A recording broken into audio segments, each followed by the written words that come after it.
आज का विषय है अनुभव, ज्ञान एवं प्रेम की भूमिका। इस विषय को दाजी ने प्रश्नोत्तर के माध्यम से अपने विचार साझा किए हैं। एक बहन का प्रश्न है, मेरे मत से ध्यान करने से दिल और दिमाग की दशा बदल जाती है और आंतरिक शांति, आत्मतुष्टि और सुख का अनुभव होता है। हार्टफुलनेस के अभ्यास में हम यह प्राणाहुति के कारण अनुभव करते हैं। इसके विपरीत मुझे लगता है कि व्यक्ति के अपने विश्वास के कारण उसे यह अनुभव होता है कि उसमें ऊर्जा का प्रवाह हो रहा है और यह दृढ़ विश्वास ही उसे शांति देता है। यह हमारी मनोदशा है जो हमें शांति देती है।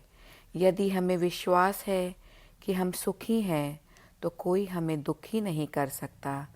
मैं यहाँ बाबूजी के जीवन पर आधारित फिल्म का संदर्भ देना चाहूँगी जिसमें एक वृद्ध व्यक्ति एक ऐसे प्रशिक्षक से प्राणाहुति अनुभव करता है जो समय को उंगलियों पर गिन रहा था ताकि वह अंत में बस कह सकें। बाबूजी कहते हैं कि प्राणाहुति हमेशा गुरु से ही आती है, चाहे माध्यम कोई भी हो, पर मुझे लगता है कि यह केवल एक विश्वास भर है। उत्तर दाजी कहते हैं कि चलो बहन, फिर एक प्रयोग करते हैं।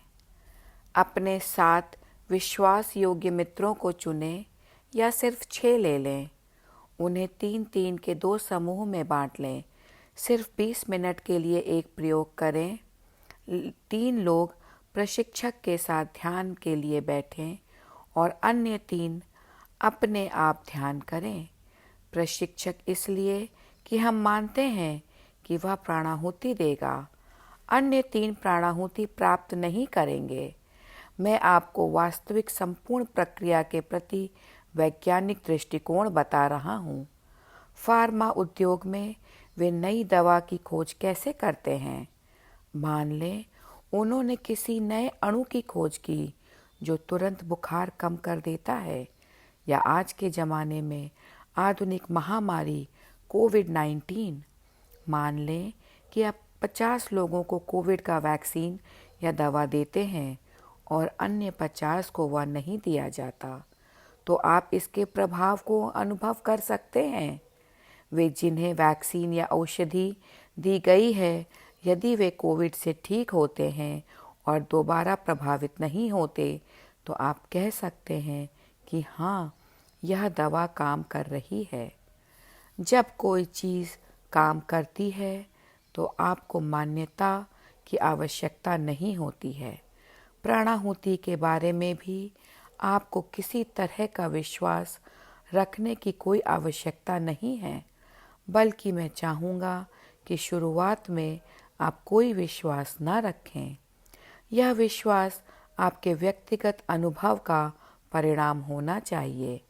आप इस निष्कर्ष पर कैसे पहुँचेंगे कि प्राणाहुति के कारण आप किसी खास मनोदशा को प्राप्त करेंगे। आप उस मनोदशा को कैसे मापेंगे, और हम इसे बार बार दोहरा सकते हैं। उदाहरण के लिए विज्ञान में हम कहते हैं कि पानी 100 डिग्री सेंटीग्रेड तापमान पर उबलता है। यह तथ्य है कि पानी हमेशा 100 डिग्री के तापमान पर उबलता है, पर सोचिए, क्या वाकई ऐसा है? आप पहाड़ों पर जाकर देखेंगे तो पाएंगे कि ऐसा नहीं है। वहाँ यह कम तापमान पर उबल जाता है, इसलिए खाना ठीक से पक नहीं पाता और उसे पकाने के लिए आपको प्रेशर कुकर की ज़रूरत पड़ती है। इसी तरह पानी 0 डिग्री पर जम जाता है, पर यदि आप इसमें नमक मिला दें तो वह 0 डिग्री पर नहीं जमता। पानी के अणुओं को ऊंचाई पर लाकर, जहाँ कम वायुमंडलीय दबाव होता है, आपने उसके स्वरूप को बदल दिया है। फिर नमक मिलाकर आपने उसकी गुणवत्ता बदल दी। इंसान के तौर पर जब हम कुछ ग्रहण करते हैं, जैसे इस परिप्रेक्ष्य में प्राणाहुति, तो अधिकांश हर व्यक्तिगत सिटिंग के बाद 99% मैं कहूँगा कि मुझे हल्कापन, शांति का अनुभव हुआ। चाहे मुझे बहुत से विचार आएं या समाधि की दशा हो, लगभग हर सिटिंग के बाद मुझे हल्कापन अनुभव होगा। इसमें कोई अपवाद नहीं है। आप इस प्रयोग को करें कि वे 3 लोग जिन्हें प्राणाहुति की मात्रा मिली है, वे हल्का अनुभव करते हैं या नहीं। आप प्रयोग में 3 की बजाय 4 या ज़्यादा चाहें तो 2 दर्जन या 3 दर्जन लोगों को शामिल कर सकती हैं। इसे बार बार और अधिक बार बार करके परखें। मैंने पानी के सामान्यतः 100 डिग्री पर उबलने और पहाड़ों पर 100 डिग्री पर ना उबलने और पानी के 0 डिग्री पर जम जाने का और नमक मिलाने पर 0 डिग्री पर ना जमने का उदाहरण क्यों दिया? क्योंकि नमक मिलाने के बाद वह सामान्य पानी नहीं रहा। अगला वातावरण, अलग वातावरण में उसकी प्रकृति अलग होती है, ठीक हमारी तरह, जिनकी मनोदशा परिस्थिति और समय के अनुसार बदल जाती है। मान लें आपका अपने माता पिता से झगड़ा हो गया और बाद में आप प्रशिक्षक के पास सिटिंग के लिए जाते हैं। मेरे माता पिता मेरी हर बात में दखल देते हैं, मुझे कोई आज़ादी नहीं देते। आप गुस्से से जाते हैं और आपको ध्यान करना है। तब आपको क्या लगता है कि ध्यान का आपका अनुभव कैसा होगा? या फिर इसके विपरीत आप अपनी परीक्षा में अच्छे से पास हो गई हैं, आप बहुत खुश हैं, आप कहती हैं, आज जाकर ध्यान करती हूँ, मुझे कितनी खुशी महसूस हो रही है। तब आपके ध्यान का अनुभव बिल्कुल ही अलग होगा, क्योंकि दोनों परिस्थितियों में आपकी मनोदशा अलग है। यह आपको एक बिल्कुल अलग व्यक्ति बना देती है, भले ही दोनों सूरत में आप वही ही हैं। सुनैना पर आपके अंदर कुछ बदला हुआ है जो आंतरिक परिस्थिति पर निर्भर है। एक परिस्थिति में आप कुछ हैं, पर दूसरी परिस्थिति में आप कुछ और हैं। आपका व्यक्तित्व बदला हुआ है। फिर भी आप इस प्रयोग को करें और निष्कर्ष पर पहुँचें कि क्या प्राणाहुति वास्तव में कार्य कर रही थी, या वह वहाँ किसी ऊर्जा के रूप में थी।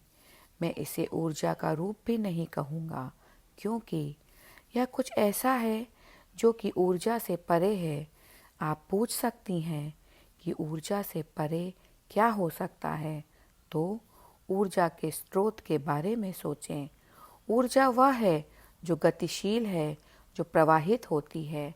हालांकि मैं कई सालों से ध्यान कर रहा हूँ, पर जब मैं अमेरिका गया तो मुझे लगा कि क्या बाबूजी महाराज मुझे प्राणाहुति दे पाएंगे, और क्या मैं अमेरिका में रहते हुए इसे प्राप्त कर पाऊँगा। अमेरिका कितनी दूर है।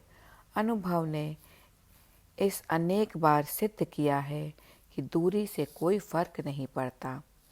मैंने यह भी अनुभव किया है कि समय से भी कोई फर्क नहीं पड़ता। मान लें कि मैं एक विचार के साथ प्राणाहुति संप्रेषित करूं कि अमुक अमुक व्यक्ति आज से 10 वर्ष बाद प्राणाहुति प्राप्त करेगा, तो ऐसा होता है। यह आपकी योग्यता पर निर्भर करेगा। वह कौन सी बात है जो प्राणाहुति संप्रेषित करने वाले एक प्रशिक्षक को दूसरे प्रशिक्षक से अलग करती है। आदर्श रूप से प्राणाहुति हर हाल में एक ही कार्य करती है, पर उसका प्रभाव हर व्यक्ति अलग अलग तरह से अनुभव करता है।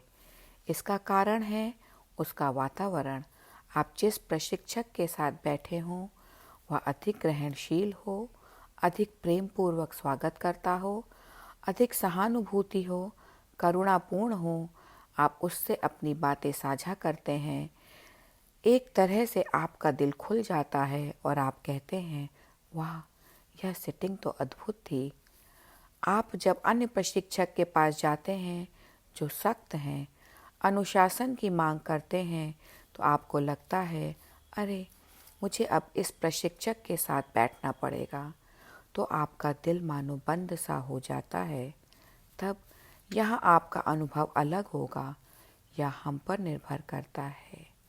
जब आप आध्यात्मिक निकटता की तुलना करते हैं तो कई प्रशिक्षक आध्यात्मिक स्तर पर मालिक के निकट हो सकते हैं और नहीं भी। इससे कोई फर्क नहीं पड़ता। हर परिप्रेक्ष्य में वे सिर्फ मालिक के वाहक हैं। वे प्राणाहुति संप्रेषित करते हैं, वे उसे स्रोत से प्राप्त करते हैं और संचारित करते हैं। लेकिन यदि प्रशिक्षक मालिक में लय हो जाए, उसकी चेतना मालिक की चेतना में विलीन हो जाए, तो वह वाहक नहीं रहता, बल्कि वह खुद स्रोत बन जाता है। वह निपुण बनकर मालिक की तरह काम करता है। आप भी ट्रांसमिट यानी संप्रेषित कर सकते हैं। अपने दोस्तों को, माता पिता को क्रोध संप्रेषित करने की कोशिश करें, प्रेम को संप्रेषित करने की कोशिश करें। कुछ करने की ज़रूरत नहीं है, बस क्रोधित हो जाएं और फिर देखें क्या होता है। अधिक प्रेममय हो जाएं और देखें आपके परिवेश में क्या होता है। इसलिए जब आप उस दिव्य सत्व से सरोबार होते हैं, सतत स्मरण में होते हैं, जब उनमें विलीन होते हैं, तब इसी तरह की चीज़ें आपके परिवेश में होती हैं। इसके बारे में गुरजीएफ की एक कहानी है। रूस की क्रांति के समय उसे रूस से भाग जाना पड़ा था।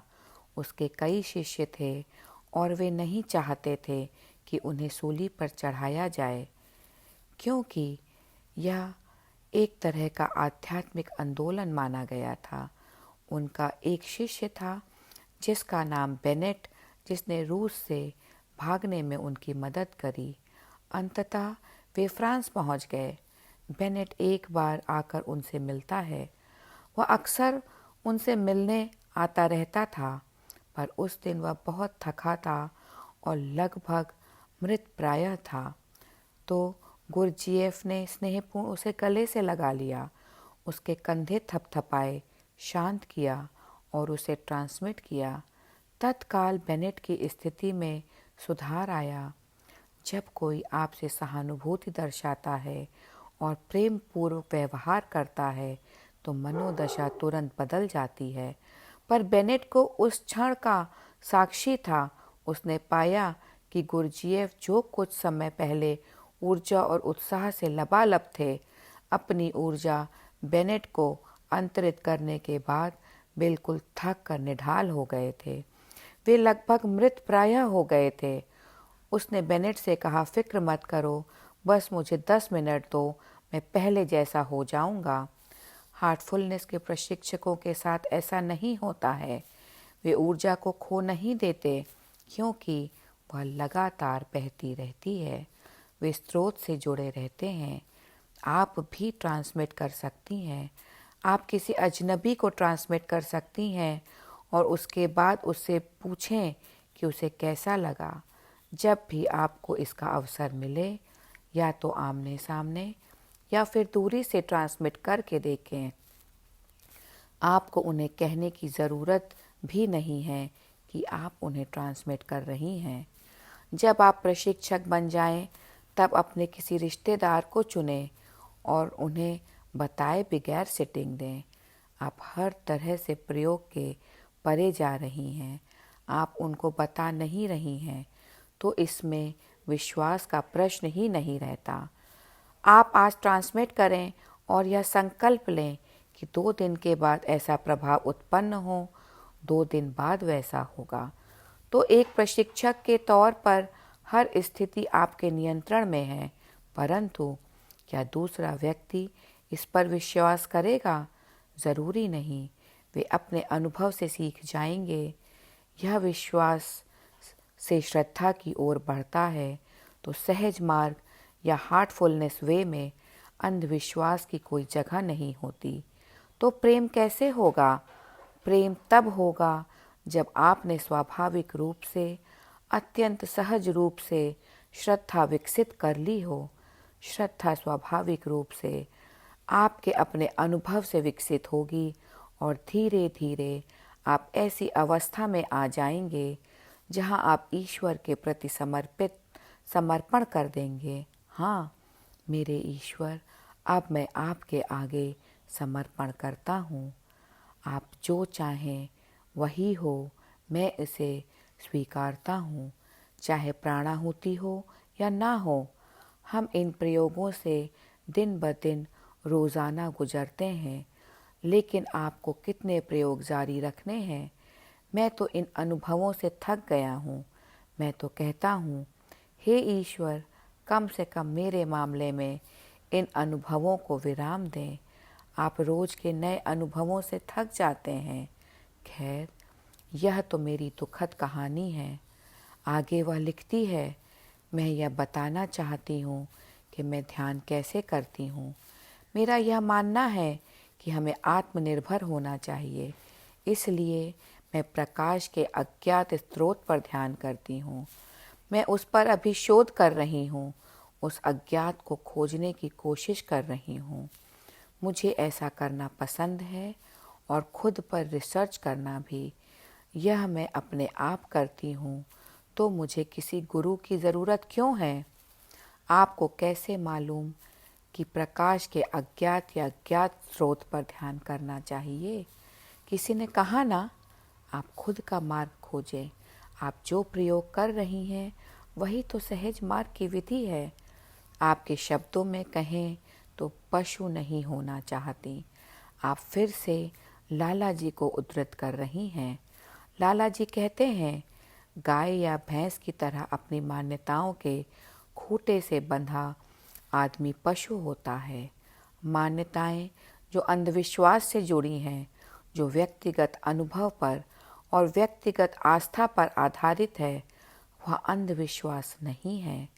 अंधविश्वास आपको पशु की श्रेणी में खड़ा कर देता है। सहज मार्ग में हम श्रद्धा के बिना मालिक का अनुसरण नहीं करते। श्रद्धा के बिना आप कितने दिन टिके रह सकेंगे? बगैर विश्वास के तो कोई शादी भी 2 सप्ताह नहीं टिक सकती। अगर आपको दूसरे व्यक्ति पर विश्वास, प्रेम या भरोसा ना हो, तब आप एक छत के नीचे एक साथ जीवन भर रह तो सकते हैं। लोग आपको एक विवाहित जोड़े के रूप में पहचानेंगे, पर एक दूसरे पर विश्वास के बगैर यह व्यर्थ है। विश्वास की बुनियाद भरोसा है। भरोसा ही विश्वास को जन्म देता है। विश्वास आपके अनुभव की उपज है। दूसरे व्यक्ति से विवाह में आपका खुद के साथ होने वाला आंतरिक संवाद जो आपको विश्वास दिलाता है। तो पशु बनने या ना बनने का अर्थ हठधर्मी होना या ना होना है। बिना श्रद्धा से किसी धर्म का पालन करना पशु बनने के समान है। यही बात गुरु और शास्त्र पर भी लागू होती है। बगैर समझे किसी का अनुसरण करना वैसा ही है जैसे एक भेड़ दूसरे भेड़ के पीछे जाती है। यह अच्छी बात नहीं है।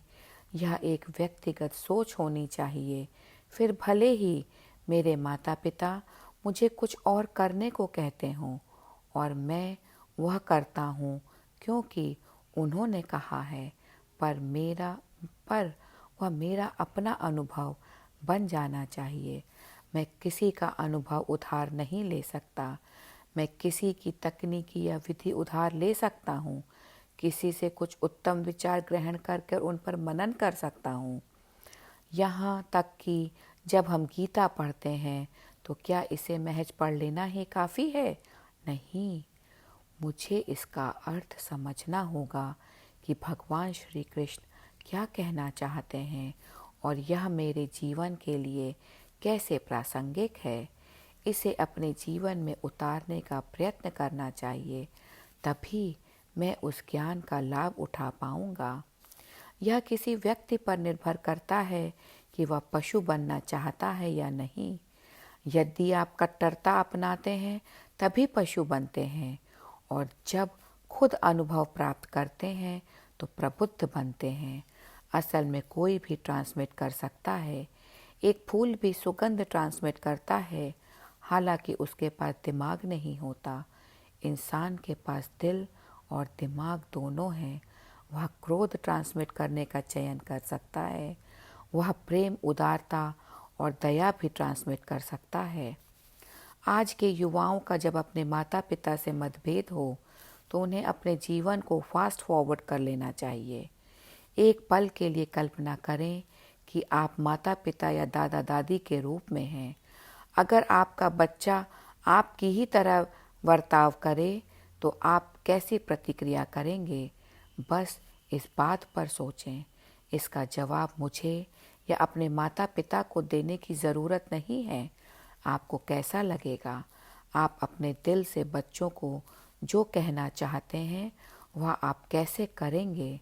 बहुत मुश्किल है माता पिता के रूप में, या बहुत मुश्किल है और बच्चे के रूप में भी आजकल बहुत मुश्किल है, क्योंकि आज के समय की इतनी मांग है। लगभग 70-80 साल पहले एक ऐसा समय था जब पिता अपने उदाहरण के जरिए अपने बच्चे को सिखाता था। यदि वह बढ़ई होता था तो उसका बच्चा बढ़ई का काम सीखता, सुनार होता तो सुनारी सीखता। परंपरा चलती रहती। अगली पीढ़ी की पुरानी पीढ़ी पर निर्भरता काफ़ी होती थी। आजकल यह अंतर नहीं है। आज के बच्चों के पास कहीं अधिक शिक्षा, सूचना और जानकारी है।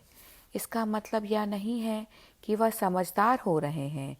इतनी अधिक सूचना और जानकारी हासिल करके उन्हें लगता है कि वे अपने माता पिता से बेहतर है। जहाँ तक सूचना की बात है, हाँ, पर जहाँ अनुभव और विवेक की बात आती है, हमें सोचना पड़ेगा, मैं अपने ज्ञान का उपयोग किस प्रकार करता हूँ। क्या यह मुझे अहंकारी बनाता है? तब परेशानी है। यहाँ तक कि डॉक्टरों के बीच मैंने काफ़ी मतभेद देखे हैं। एलोपैथी के डॉक्टरों के परिवारों में, जहाँ पिता ने सन 74 या 75 में चिकित्सा विज्ञान में स्नातक किया था और पुत्र ने अभी अभी चिकित्सा की शिक्षा समाप्त की है, उनके बीच बहुत विवाद व झगड़े देखता हूँ। पिता के मुकाबले पुत्र के पास नवीन तकनीकी आदि का बेहतर ज्ञान होता है। वह नवीनतम ज्ञान से सज्ज होता है। पिता, जिसके पास तकनीकी ज्ञान कम है, अन्य जानकारी भी नहीं है, पर एक डॉक्टर के तौर पर उसके पास कुछ अलग खूबी होती है। सद्व्यवहार किसी तरह ज्ञान की कमी को पूरा कर देता है। पुरानी पीढ़ी के डॉक्टर कहीं अधिक सहानुभूतिपूर्ण होते हैं। आजमा कर जान लें। ज्ञान लोगों को घमंडी बनाता है। सोचिए कि घमंड के साथ प्रेम कितने समय तक टिक पाएगा? सहानुभूति कितने समय तक रह पाएगी? ये नहीं रह पाएंगे। ज्ञान के साथ यदि सहानुभूति और करुणा जुड़ जाए तो वह ज्ञान अधिक कारगर हो जाता है। अधिक से अधिक लोग आपके पास आएंगे, क्योंकि आप न सिर्फ अच्छे डॉक्टर हैं, बल्कि आपका व्यवहार भी सहानुभूतिपूर्ण है। आप बेहतर डॉक्टर बन जाते हैं। उस बहन की तीसरी बात है, वैश्विक प्रार्थना किस लिए की जाती है? मुझे बताया गया है कि उन 15 मिनटों में हम सोचते हैं कि संसार के सभी स्त्री पुरुष भाई तथा बहन हैं। यह सोचने के लिए हमें खास तौर पर 15 मिनट ही क्यों चाहिए? हमारा दिल इसे मानता है कि यह मानवता ही है जो हमारे दिल में निवास करती है। तो यह प्रार्थना सिर्फ 15 मिनट के लिए ही क्यों की जाती है? यह महज एक शुरुआत है। यह एक जागरूक शुरुआत है, एक सजग मन के साथ, और फिर उसे अपने क्षण प्रतिक्षण के अनुभव और क्षण प्रतिक्षण के जीवन में प्रसारित होने दें। हम आधा घंटा ध्यान करते हैं तो क्या इसका मतलब यह है कि बाकी के 23.5 घंटे मुझे ध्यान में नहीं रहना चाहिए? आधे घंटे का ध्यान मुझे ध्यानमय बनाता है, ताकि बाकी समय इस दशा को बनाए रख सकें। इसलिए भले ही मैं आधे घंटे के लिए ध्यान करता हूँ या 15 मिनट की प्रार्थना अर्पण करता हूँ, कभी कभार तो 2 मिनट के लिए ही, लेकिन वह मुझे प्रार्थनामयी दशा उत्पन्न करने के लिए काफ़ी है। वह दशा जो मुझ में जारी रहती है और उन 15 मिनटों के परे भी मुझसे जुड़ी रहती है, वह हमारे स्वभाव में उतर जाती है। मुझे उम्मीद है आप समझ गई हैं, या फिर मैं आपको एक अजीब सा उदाहरण देता हूँ जिसमें आपको हंसी आ जाएगी।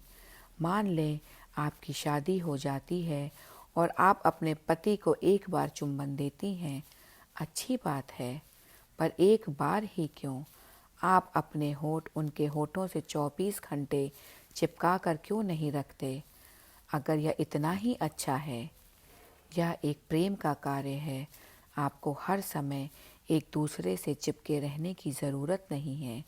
इसी तरह प्रार्थना और ध्यान भी केवल आंख बंद करके 15 मिनट की जाने वाली भौतिक क्रिया ना होकर उस दशा की शुरुआत भर है, ताकि आप खुली आंखों से भी उस प्रार्थनापूर्ण दशा को जारी रख पाएं।